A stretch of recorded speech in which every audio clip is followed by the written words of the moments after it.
All right, let's get started. Welcome to the webinar today. I want to begin by acknowledging the First Nations people as the traditional owners of the land on which we are on. And I want to pay my respects to their elders past, present and emerging, and recognise that wherever we are zooming in from in Australia, we are on Aboriginal land. It is my pleasure to introduce to you Jodi Rogers. Jodi is a sexologist, counsellor and special education teacher. And I'm just going to hand it right over to you, Jodi. Thank you so much for being with us today. Thank you. Thanks for having me. I'm just going to share with because, it's always good to have somebody looking at something other than yourself on certain days. So I'm just going to share with you a PowerPoint presentation, but hopefully everybody can see that okay. So just to start with today, I'm pretty happy for people to pass on questions, as we go. But what I was thinking was that I'll just talk a lot, and then maybe at the end people will have questions that they, would like to jump in on. But if anybody has anything that's really pressing or that they need to get off their chest, then please feel free to jump in with that. So I'd just like to start. Sometimes I think it's good to tell you a little bit about who you are and what you're doing. So I was just chatting before that when I leave the webinar today, I have got stuff everywhere at the moment because I'm just about to jump on a plane and go out to Alice Springs to work for a month, which I love. And I have been there every year apart from the COVID year to work with community, both in sort of the local town, but also within sort of, around in community. And it's been really a great privilege for me because as somebody that has quite a diverse qualification background, and I have I don't look to say I know a lot of everything, but because I've got a background in disability qualifications and also within sexuality and relationship counselling, being out in community has allowed me to put a layer on top of that, which is about a cultural perspective and understanding. So just really letting you know that I do a lot of travel and spend a lot of time in regional and remote areas. So hopefully then that can layer on to what your needs are as well. So the other thing, just letting you know that I am a sexologist, and some people say, well, what the hell is that? So the sexology is when you have a background in sort of psychology or counselling, sexologists have a master's degree level in sexual health. So every area of sexuality. And I set up my own private practice, time flies, but about 8 years ago. And I specifically specialise in doing sexual health counselling and relationship counselling with any person that has a disability. And my main focus area is with people that sort of learn differently and communicate differently. So people with intellectual disability, acquired brain injury, autistic people, people who are neurodivergent, but also I work with people with mental health difficulties where if their mental health is impacting on their sexual expression or understanding of that. So this is what I thought we'd do. Remember, I'm a person that sometimes doesn't stay on track. So if you feel like I'm going off track, I'm very happy for you to pull me back onto it. But one of the things that I sort of, trying to set an agenda for us. So today we're really going to be talking about how we navigate talking and discussing safe sex and contraception with people with intellectual disability, and why this is really important for everybody to be able to have these discussions with people.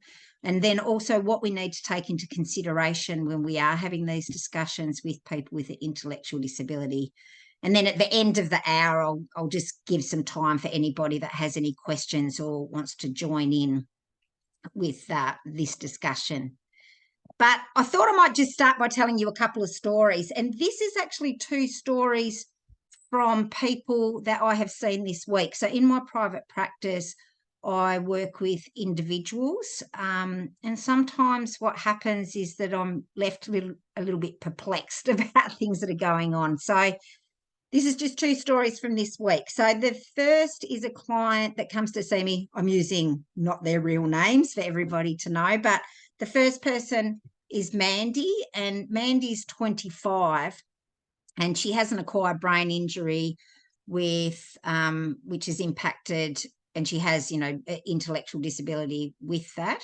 Mandy's, she has support and has support workers, but she's quite independent in her independent in her life, in the fact that she lives independently and has support workers do drop-in services for her. Mandy's been in sexual, when I say sexual relationships, heterosexual relationships for several years. And when she was in to see me this week, when she first came in, I'm just going to lift myself up a little bit to show you, but when she first came in, she was rubbing her tummy. And Mandy's quite a rotund person, and she was rubbing her tummy, and she was sort of holding her tummy in a funny way. And I said to her, "Oh, Mandy, are you uncomfortable? Do you have a tummy ache?" And she said, No, I'm pregnant. I'm having a baby. And I said, "But don't you have a Mirena?" Because, of course, I had done a sexual health. And she said, "Yeah, I have a Mirena." And so I said to Mandy, "Oh, do you know that when you have a Mirena, you can't get pregnant?" And she looked at me with a lot of shock. So that's Mandy. The other person that I want to tell you about that I just spoke to this week is Betty, and Betty also has an intellectual disability, and she's in her early 30s, and she's been married. I think she's been married for 6 or 7 years, but she's in a very loving heterosexual relationship with a loving partner. And Betty has had an implanon. I think she's onto her second implanon, but she has a rod inserted. And that she said to me that she recently went to the GP to talk about having an implanon and what the implanon is used for. And then what Betty said to me is, "I don't even understand why I have to have an implanon when I'm not having sex." So I just wanted to leave those two stories with you, and then we'll come back to both Mandy and Betty later on. But sometimes the stories that I receive, particularly from women with an intellectual disability based around contraception and their understanding of contraception, has got massive gaps in their learning. So I just wanted to sort of go back with you about what the rights are of people with disabilities. And in Australia, of course, we've have the Convention of Rights of People with Disability, and a lot of what services around sexual health and relationships are based in Article 23 of this Convention of Rights. I just want to apologise because some of these slides have a lot of writing on them, like this one.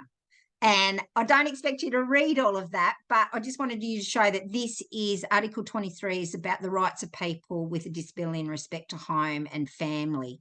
But the thing that I really wanted us to sort of focus on was the fact that within this Convention of Rights is that every single person has a right to decide freely and responsibly on the number and spacing of their children. And the other part is that everybody has a right to access age-appropriate information and reproductive and family planning education. And in my life, I think that this is the right that I try to uphold for other people on a daily basis, because in my mind, every single person, no matter who they are, deserve to have this right upheld, and everybody deserves to have age-appropriate information, particularly in my life around reproductive choices and about choices to do with their sexuality and sexual health, and also about relationships.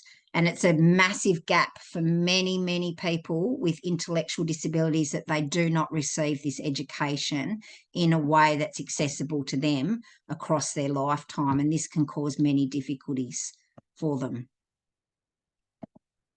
So I just wanted us to have a little look for a second, and I'm really happy for anybody to jump in, because a lot of what happens for people with an intellectual disability when it comes to upholding their right to make decisions and make informed choices and have education about sexuality and sexual health is based on the attitude and value of other people.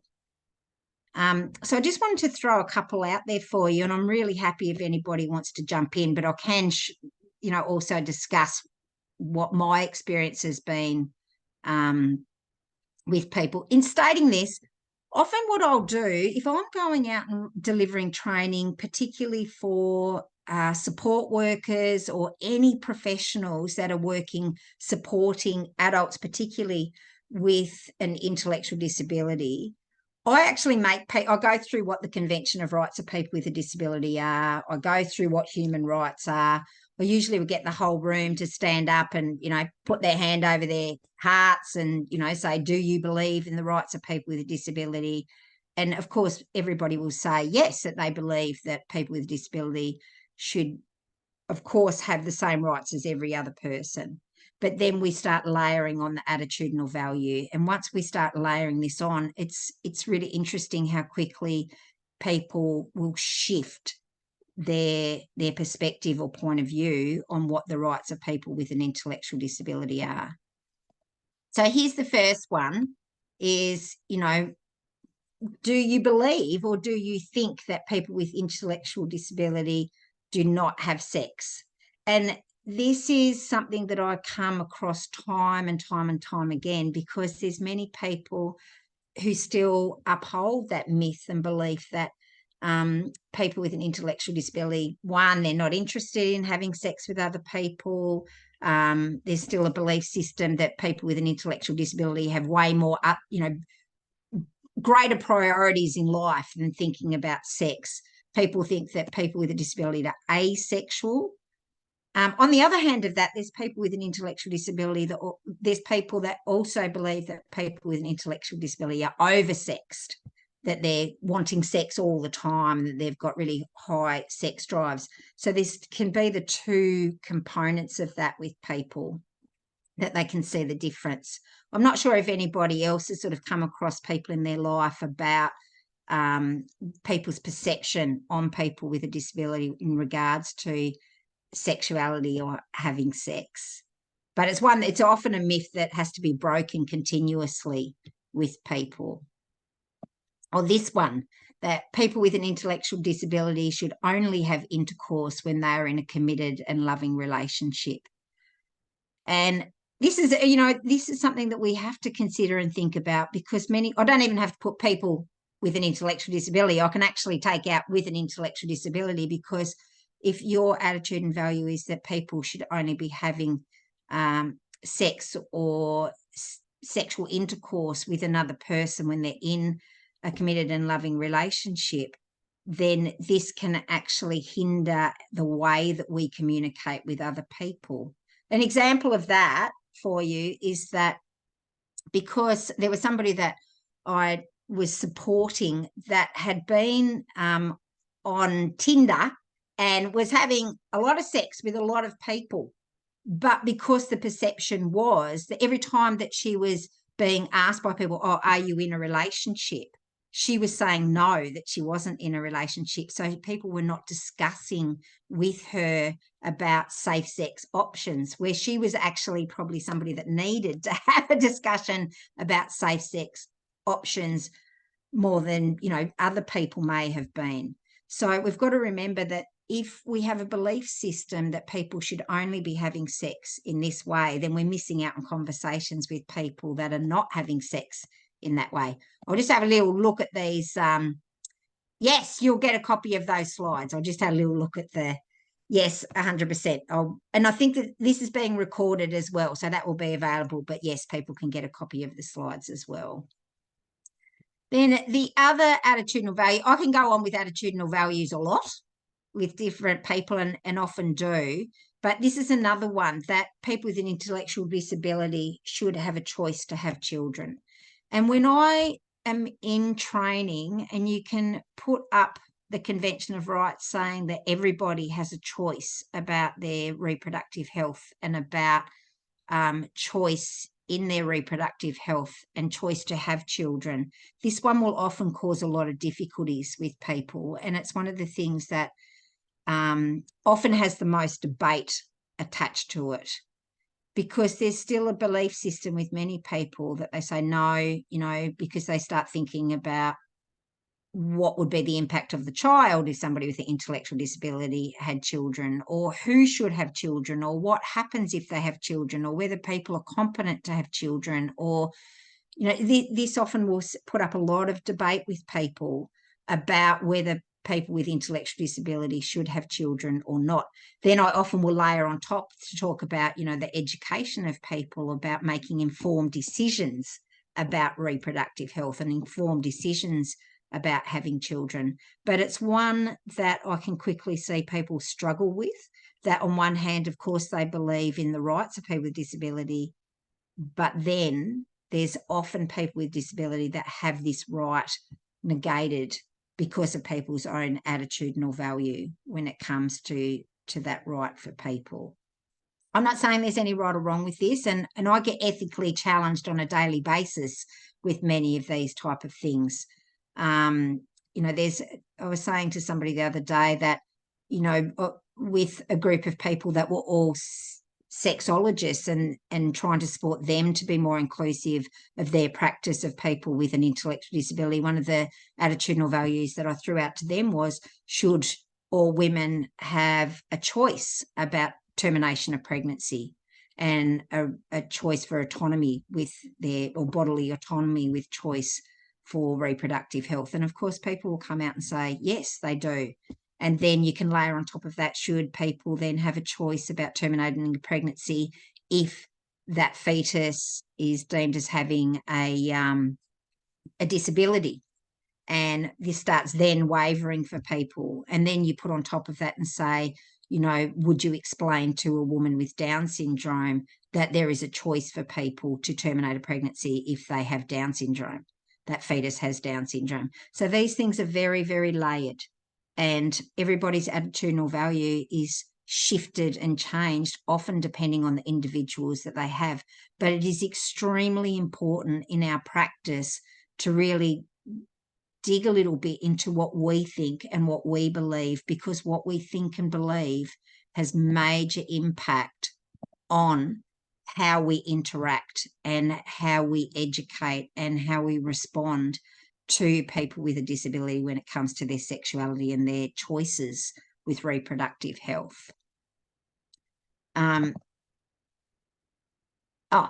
Sorry, I'm going to stop looking at that. I just could see the little chats, but I'm going to stop looking at them. And then if anything's really important, then I'll get the support at the end of the session. One of the things that's really important to think about with this is that if you believe that people with intellectual disability don't have the capacity to make informed choices, then that impacts on the way that we communicate with people. If you have a belief system that people with an intellectual disability do not have the capacity to parent a child, then this impacts on our way of interacting with people with a disability. So it's really about us understanding our own attitudinal values so that we can be the best practitioners we can be in supporting people, and understanding that we should not be layering our attitudinal value onto any person that we're with in that way. The other thing I just wanted to highlight to you is that, and I'll talk about this a little bit more, because there's actually been the Royal Commission into Violence, Abuse, Neglect and Exploitation of People with Disability has just put out its final report. And in these final reports, there's been 222 recommendations. And I'll talk a little bit more about those recommendations in a minute in terms of what we all have to take into consideration to uphold these recommendations. But I just want to show you some of the information that came out of the Royal Commission when they were doing seeking evidence. And, this was taken 4 years of seeking evidence from people about their experience of living with a disability in Australia. So some of these findings, and if anybody wants any of this, I can send links to, the papers where this has come from and all of the research where this has been based in the specific areas of the Royal Commission where this was sort of stated. But this came about quite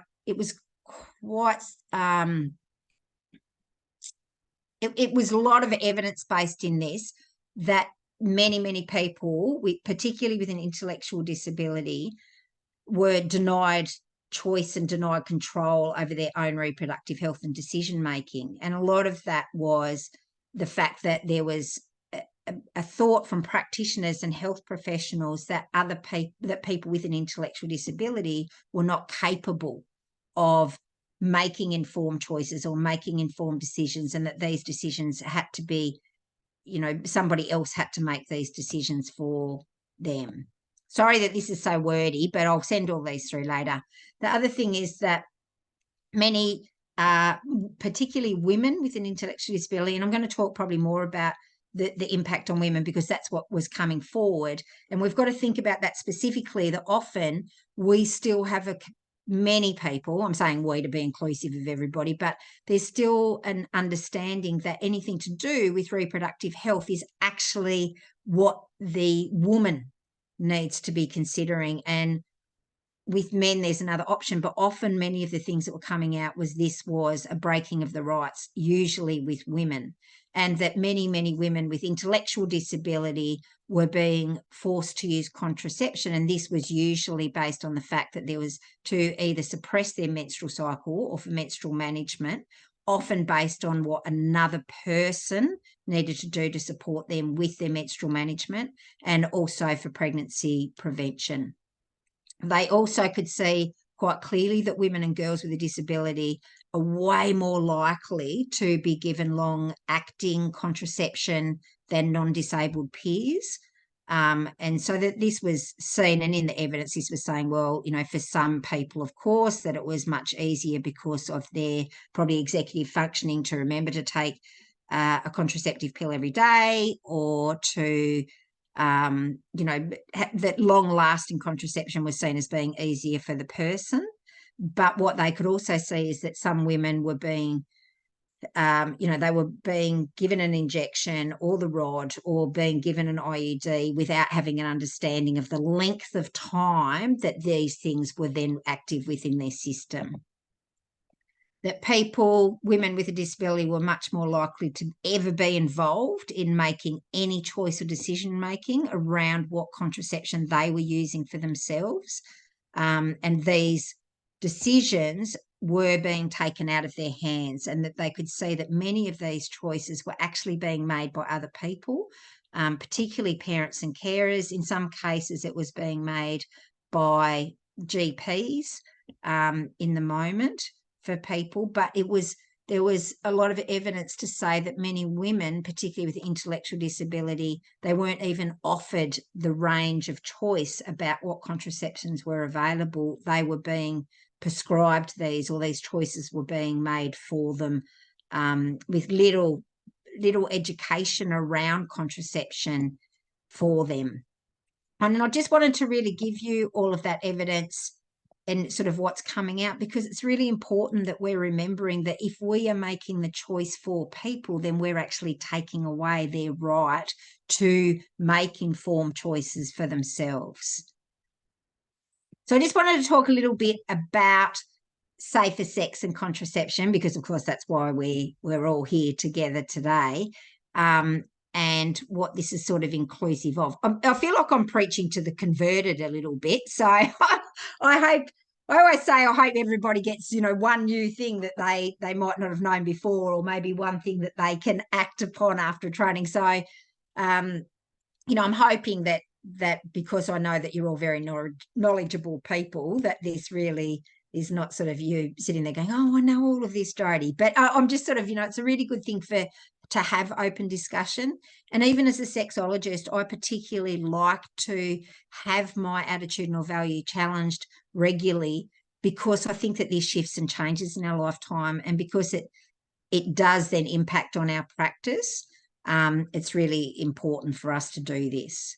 So, of course, when we're talking about safe sex, we're really talking about, prevention of STIs, safe sex in choices with pregnancy. I always like to layer pleasure, because You know, pleasure is a part of safe sex because it has a component of consent. And I know today we're probably talking a lot about condoms and contraception specifically, but I always want to highlight that when we're talking about safe sex, it's really important for everybody that we layer on top of that safe sex is also deeply embedded in consensual sex. And the reason why I've put what is sex on as a first question for everyone there is that I often find that sometimes when I'm working with people, well, not so much now, but sometimes we can start a discussion about things like STIs or pregnancy, and then we have to remember that sometimes we're using words or we have an inferred belief that other people may know what we know. And for many of the clients that come to see me, I have to start from the very, very basics of, do they actually know what sex is? Do they know, the different forms of sex and sexualized behavior?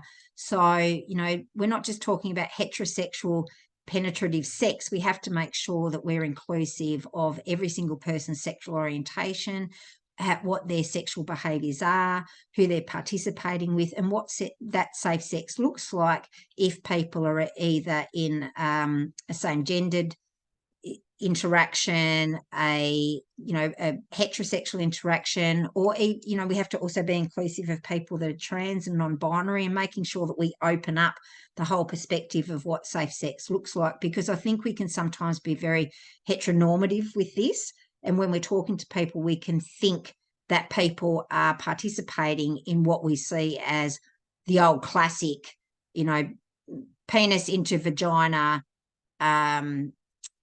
missionary position type of sex. So I'm just sort of drawing that to your attention, because sometimes we can be having conversations about safe sex where the people that we're talking to may not even have a good understanding of what we are actually talking about.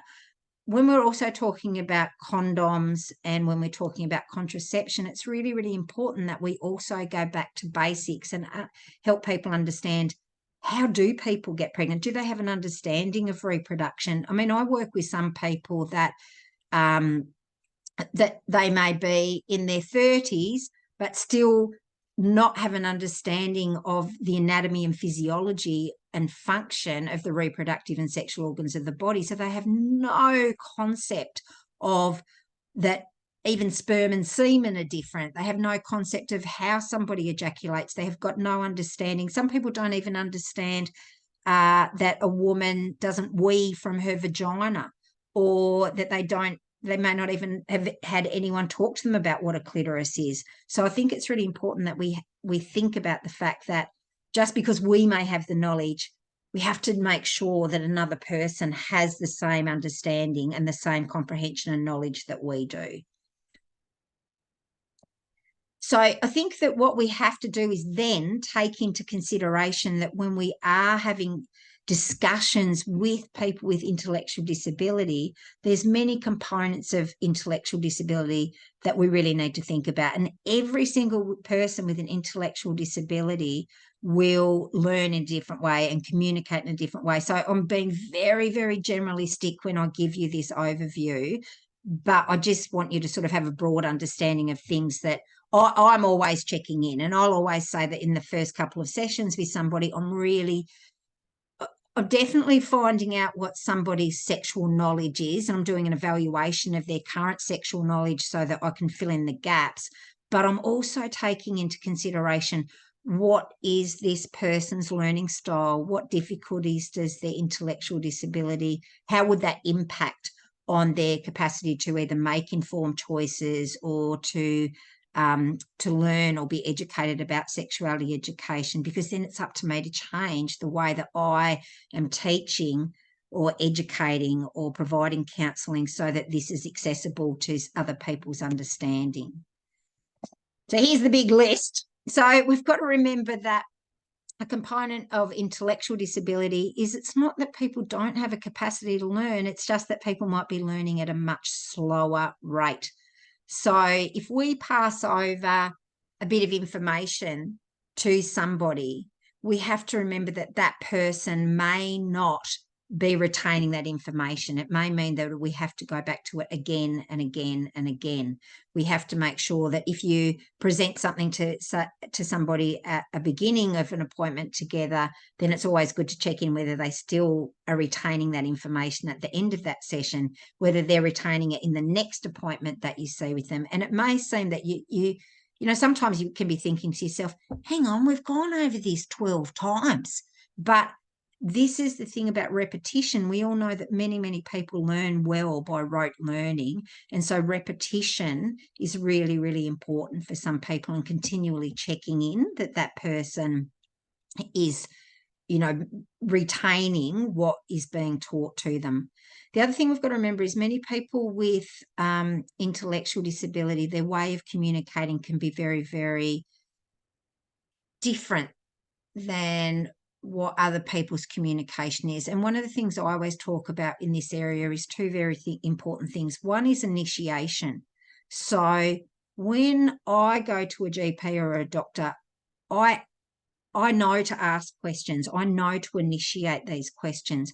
But people with an intellectual disability have often had their communication, what we call scaffolded, their whole lives. And so people have been asking them questions, but sometimes they're not being able to initiate the question themselves. So many people with an intellectual disability may never have been asked by somebody else about what they're, you know, are they having sex? Do they know what sex is? The conversation of sexuality may never have been brought up because they don't initiate the conversation. So that's the first one. The other one is that we have to remember that many, many people with an intellectual disability have spent a life saying yes to other people. So if they've just given, you know, a closed-ended question of yes or no, will often say yes. And this is because some people have had limited choice being given to them in life. Many people with an intellectual disability will tell me that they think that if they say yes to other people, that makes them a lot more likable. So we have to remember that when we're presenting questions to people with a disability, that we need to make sure that we're giving open-ended options, or that it's just not yes or no with them. Of course, you know, with developmental delay, we have to remember we have to check in where people are actually at, and to have an understanding of what typical sexuality development is about. And then I often will look at what is typical, and then look at, okay, well, where has this particular person, where are they in those developmental steps for them as an individual in their sexuality development? Often we're given pamphlets. We get a lot of sexuality education or information that is given to us in written form or in written ways. So understanding the way that person may perceive information. With abstract thinking and comprehension, sometimes what we have come out of our mouths and what is understood can be two completely different things. And we will often give people information in a way that we may think they understand what's being said, but that person may not have fully comprehended. And I'll talk about that a little bit more in a minute when it comes to contraceptive choices. The other thing is that some people have difficulty if the information is not given specifically about them. Sometimes we tell stories about, as I'm doing to you guys right now, you know, I might tell a story about a client that I come and see and her experience, and I'm hoping that you have the capability and capacity to go, oh yeah, Jodi's telling this story about this random client, but how would that actually relate to somebody that I support or somebody that I see? If there's people present that have difficulty with that type of generalisation from one thing to another, then I'm more than happy to chat to you specifically one-on-one if, you know, some of this is falling flat for you as well. But I always make sure that if I'm telling a generalised story to somebody with intellectual disability, are they able to take the information and place that onto their own experience in their own life? Or do I have to speak specifically about their experience and their life so that it's made real for them in that way? Social interaction skills, you know, I won't talk too much about that really, but, you know, with social interaction skills, we have to remember that some people may be sitting in front of us with a big smile on their face, nodding their heads, but that's really not what they're not We may think that's an expression of understanding, or yes, I am hearing you, but we've always got to look beyond those social interaction skills. And for many people with an intellectual disability, that is embedded in other parts of relationship development as well. And as everybody would understand and have knowledge of, that when people have impaired executive functioning, then we have to think about how that is impacting on a person's capacity to understand a sequence, a person's planning, a person's comprehension of consequence, a person's. So all of that has to be taken into consideration as well, all of those areas of executive functioning, because that is an area that we see with people with intellectual disability, that it impacts differently on every single person. It's not the same for every single person. It impacts differently on every single person. So I just wanted to put that forward to you, because then it overlays on, if we have a knowledge base of this, that when we are having discussion with people with intellectual disability, we may have to bring up this subject. It may be us that has to start the conversation with them, because we know, for many, I know in a lot of GP training that I do, sometimes our sexual health is actually left at the door when we enter the office, and some GPs even find it difficult to sort of open up this discussion with people. So if we think about the fact that many people with an intellectual disability, if there's a perception, well, that person's probably not having sex or not interested in sex, then the conversation is never even brought up with them. Then when we do get into the conversation, we've got to think really heavily and deeply about somebody's comprehension when we're communicating with them. So making sure that when we're thinking about somebody's literacy skills or communication, making sure that we have all of the bits and pieces with us that we need to have. So when we're talking about comprehension in terms of a person with intellectual disability, we're saying you may need the real object. A person developmental, it's person's literacy understanding or comprehension may be that they need to see the real thing to understand what it is that you're talking about. There's, with literacy levels, it might be that a person needs to see a picture, and this is one form of communication, so they can have it in a pictorial form for them. It may, but look at that birth control pill. So if you're showing that picture to a person with an intellectual disability, but this is what you give them in the packet, I don't know whether you can see my pointer moving around there or not, but if you have a look at the birth control pill here, that has nothing to do with this.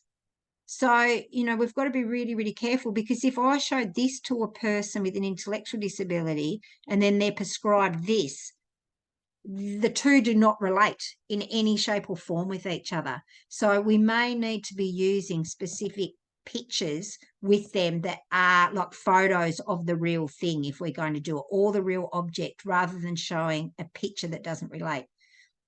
Drawing is really important. So if you're trying to explain something to a person with an intellectual disability, I'm one of these learners, and I don't know whether some of you are, but using any type of visual communication with somebody actually reinforces or gives two parts of learning process the capacity to understand. It just layers on another capacity. So making sure when you're communicating, if the words are coming out of your mouth, if you can actually represent that in a visual form, then you know that you're supporting somebody's comprehension. Then we've got, of course, there's lots and lots of books. I mean, I can turn around and just over my shoulder pick up a billion books that have stuff about sex and sexual health, but we have to make sure that these are easy read books, that they have pictorial information within them, and that it matches a person's comprehension.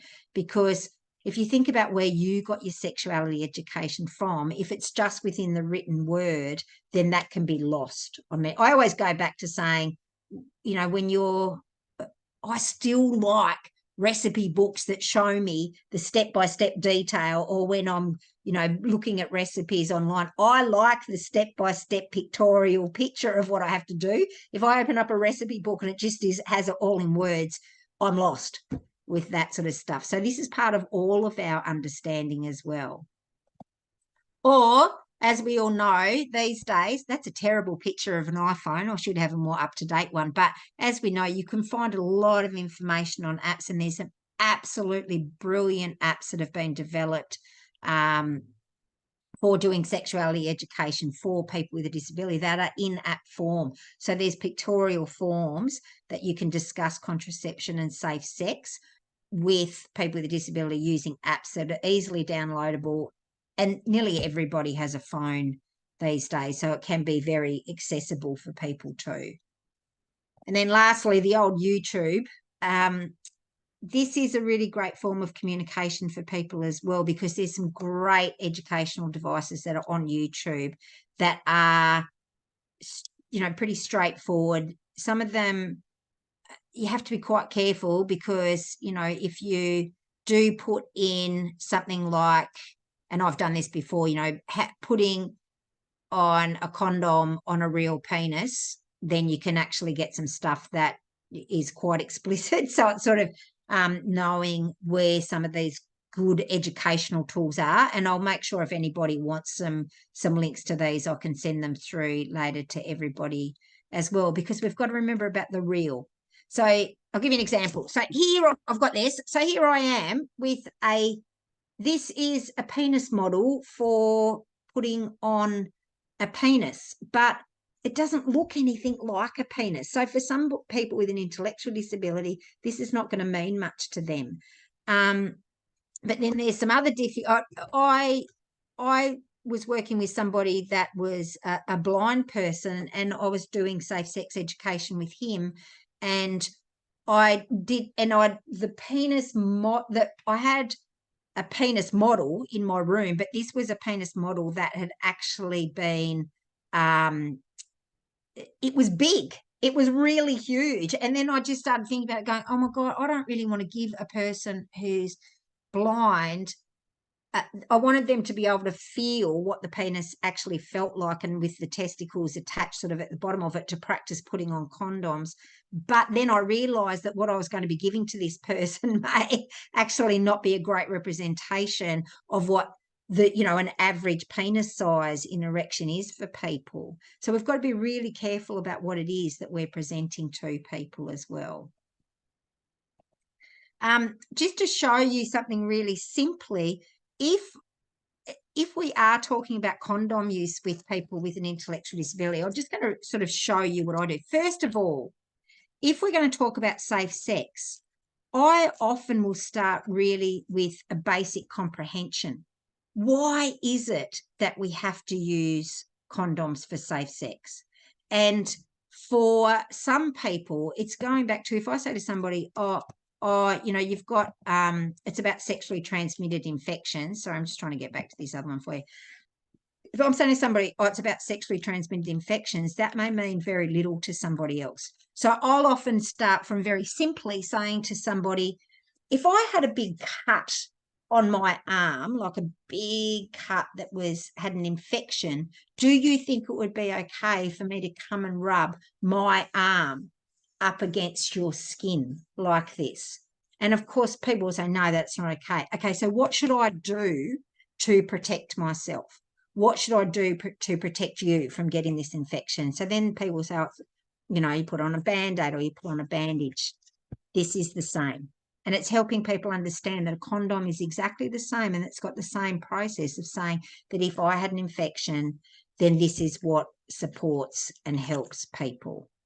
But then you have to think about the fact that we might think about condom use very easily, but I go through this with many people again and again and again and step by step. So it's understanding, if we're talking to people about exploratory dates, does that people even understand what the date looks like or what the date says? So, do they have an understanding that this one, or this is out of date, but, 05/220, when does it become out of date? What is the date now? How do we actually help people understand what an expiry written on this actually is? Then I go through with people all the time about, one side's a jaggedy edge, the other side's a jaggedy edge. This side's flat, this side's flat. The jaggedy edge is where we open it. Do we bite them? Do we open them with, I know it seems like it's being explicit and blunt, and that's what we need to be with people.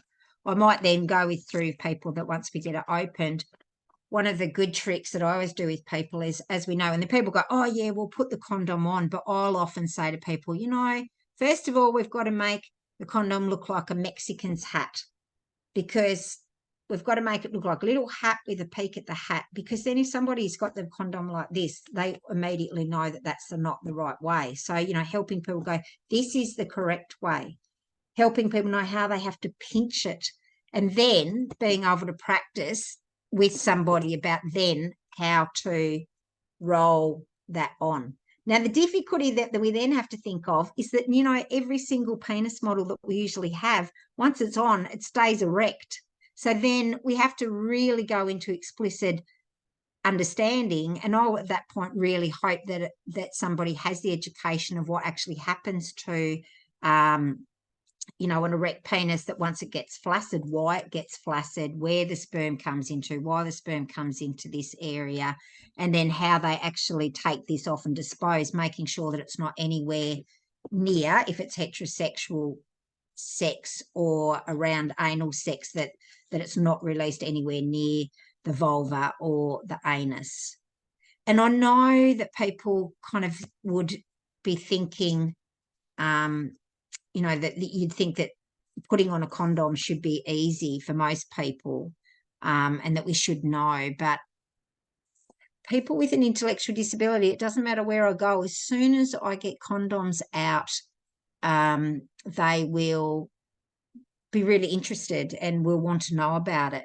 The other thing is kind of thinking about what the differing little explicit things we have to talk about with individuals. So I'll also then talk to people about lubrication. But I had a couple doing couples counselling with me, and this couple both have Down syndrome and were having sex, and they'd been really fantastic. They had actually come for counselling about sexuality and about consent and about sort of the range of sexual interaction we can have with each other, and then discussion of contraception and what choices of contraception, and then using condoms. But we'd also discuss lubricant. And then they came back to me later on to say, yes, that they'd be doing all of this, but the condom kept falling off all the time. And then when they explained what was going on to me and broke it down simply, they had been putting the lubricant onto his penis, then they've been putting the condom on, then they're putting the lubricant on over top of the condom, then they've been using the lubricant at all. But in the middle of that, she said to me, but I'm so horny and so wet. It just seems that there's so much wetness everywhere. And so it's really then going, oh, okay, well, we've done a good job talking about lubricant, but we also need to remember that lubricant's not need to be used at all times. And so when we might give information in one way, it's then helping people break it down into the smaller steps of the choices that can be made within that. So then when it comes to contraception, I think it's really, really important that we discuss with people about all the differing types of contraception, and helping people understand that when we are talking about contraception, that having the real object present is really, really important. But we need to go through these explicitly with people one step at a time, and help people understand what each of these devices are about.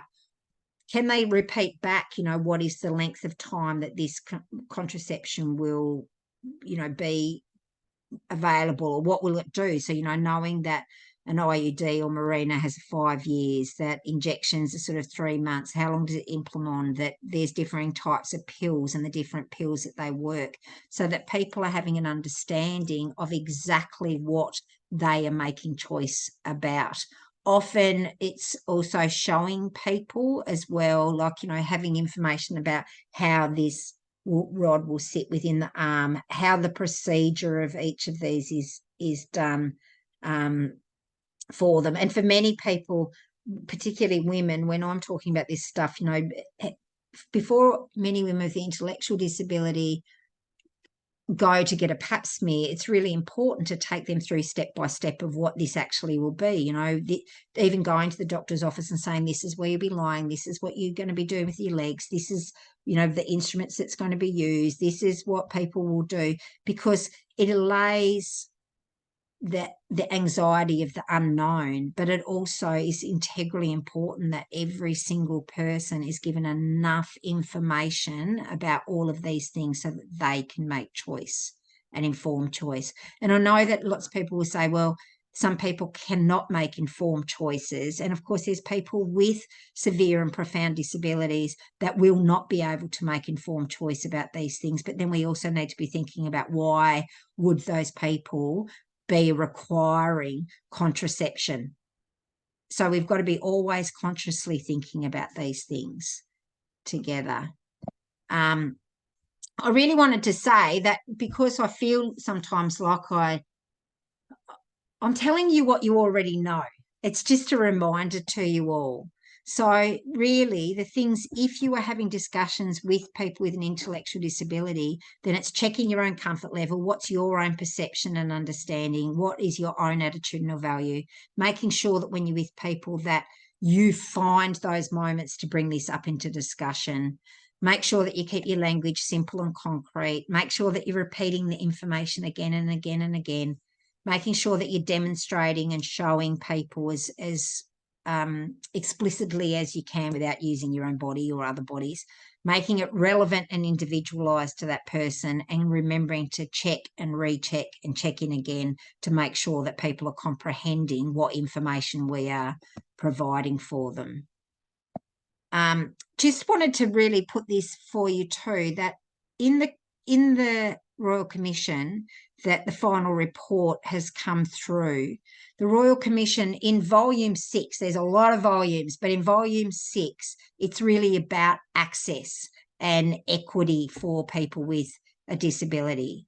And one of the recommendations has been that there needs to be expand the workforce capability, particularly with health workers, to be inclusive of people with a disability, and particularly intellectual disability, so that people have a really good understanding of how an intellectual disability does impact on a person's learning and capacity to make informed decisions, and what we have to be imparting for that. And the other big recommendation that's come out, a huge recommendation, is that the healthcare and quality healthcare does require good communication and a relationship of trust and confidence and respect with a person with disability and a medical practitioner to provide them. And I just really wanted to reinforce this with everybody, because, you know, people end up coming to see a specialist like me when something has happened, when there has been a notable thing that's happened, and then I have to develop a relationship with them. But the most important thing is that if all health professionals, particularly if there's already a relationship of trust and confidence between a medical practitioner or a health practitioner and their client, this is the perfect opportunity to have these discussions. And what they're also saying is that many, when they were looking at sexual assault and sexual abuse of particularly women with an intellectual disability, and the stats are through the roof for this, that many people with an intellectual disability weren't actually disclosing this to anybody or weren't talking about anybody because it was not being asked of them. We weren't asking the questions. And so I think it's really important when we think about discussing contraception and discussing safe sex with a person with intellectual disability, that we always make sure that we're talking to them about their experience of sexuality and their experience of what they are doing sexually, and whether it is consensual, making sure it's a person where it's both consensual and not a person outside of who we legally can have sex with. Because in my mind, it is the day-to-day relationships with people's everyday health professionals and GPs. It is actually the most essential relationship that people have within an area of sexual health and sexual safety and pleasure and choice. So the recommendations are coming through pretty fast and furious, that anyone, medical practitioners, need to be having an understanding of communication in these areas with people with an intellectual disability. So just back to Mandy and Betty, just to finish off for you. Mandy was the person that came to see me this week that said that she was pregnant and was holding on to her tummy and telling me that she was pregnant. And when I said to her, but you have a Mirena, she said, yeah. And I said, but Mirenas stop you from getting pregnant. And she was quite shocked by this, because she had been told that the Mirena was for menstrual management, that if she had a Mirena, that her period, she wouldn't get a periods. But she had no understanding that that a Mirena was also a contraceptive that was about not getting pregnant. And in her mind, she was having sex.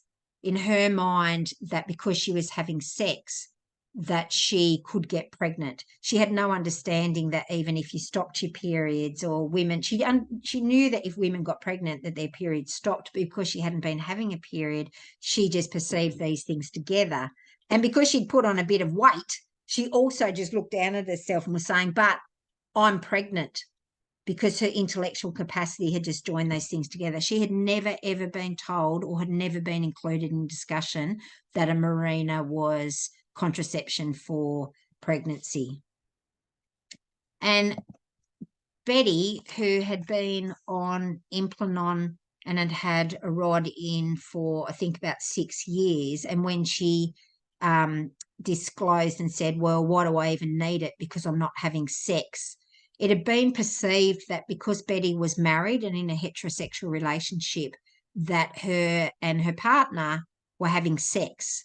And she, once we broke it down, and I previously knew what was going on with them, but the health professionals that she was seeing about contraceptive didn't, that Betty has vaginismus and actually has never in her life had vaginal sex, and that her and her partner, while they call it bum sex, they actually don't even have penetrative anal sex.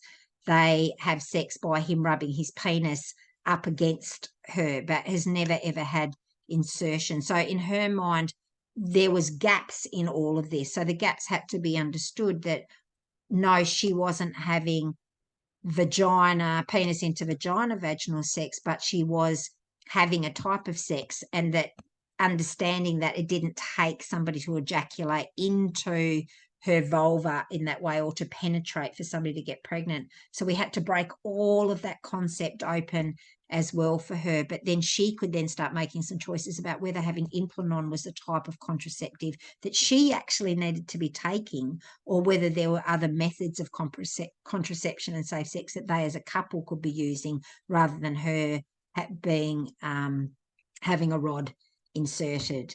So it just shows you, the differences in the way that people, we have to sometimes break down our communication and interaction with people.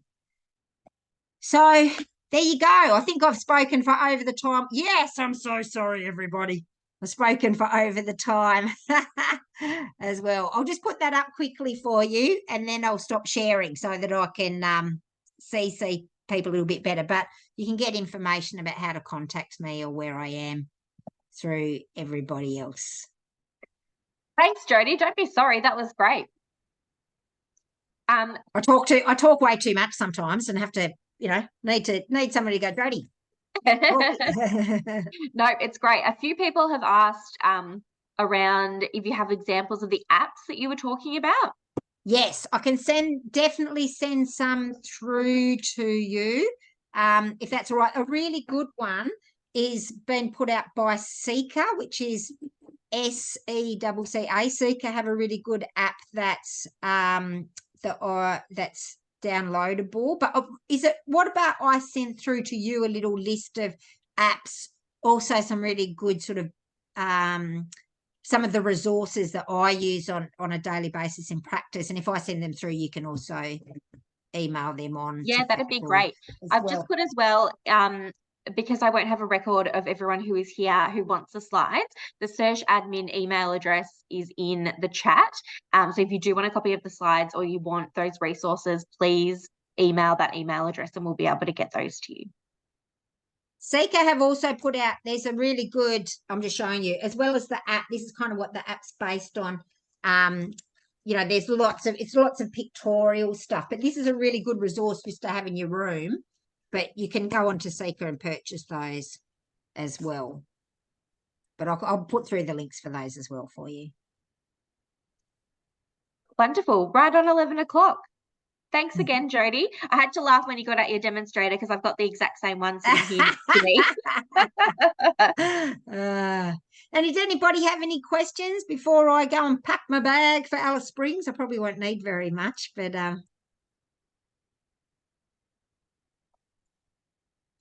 no, just lots of thank yous in the chat. Okay. And of course, I'm more than happy for anyone to just, you know, email or contact me if they need or want anything support. Great. Thank you so much. Thank you. Have a lovely day. Bye, you too. Bye. Bye.